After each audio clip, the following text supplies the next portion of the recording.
La sclérothérapie à la mousse, c'est un traitement des varices qui constitue en une injection de produit au niveau des veines pour induire ce qu'on appelle une fibrose qui, in fine, induit une rétraction de la veine.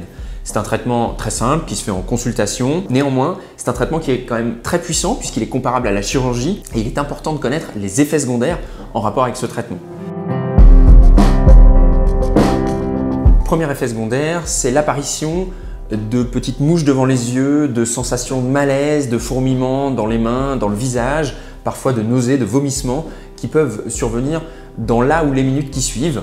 Ce sont des symptômes qui sont toujours régressifs, mais qui néanmoins peuvent être impressionnants et qui justifient d'attendre quelques minutes avant de reprendre le volant par exemple. Ensuite, il existe 3 autres effets secondaires à plus long terme. Premier effet secondaire, la veine peut durcir et faire un petit peu mal le long du trajet de la veine sclérosée. Cette douleur disparaît en général en quelques jours à quelques semaines. Par contre, l'aspect dur sous la peau, la veine durcie, sclérosée, peut elle persister parfois plusieurs mois. Enfin, dernier effet secondaire, qui est le moins important d'un point de vue médical, mais qui est souvent celui qu'on retient le plus, puisque c'est celui qui dure le plus longtemps, jusqu'à 2 ans, c'est ce qu'on appelle une pigmentation, c'est-à-dire comme une trace de bronzage le long de la veine sclérosée.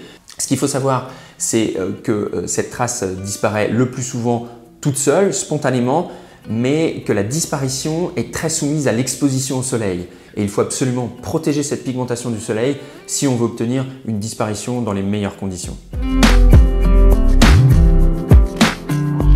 Les signes qui doivent alerter après une sclérothérapie à la mousse, c'est la douleur très importante, vraiment insupportable, ou alors le gonflement du membre traité qui doit absolument reconduire à une nouvelle consultation.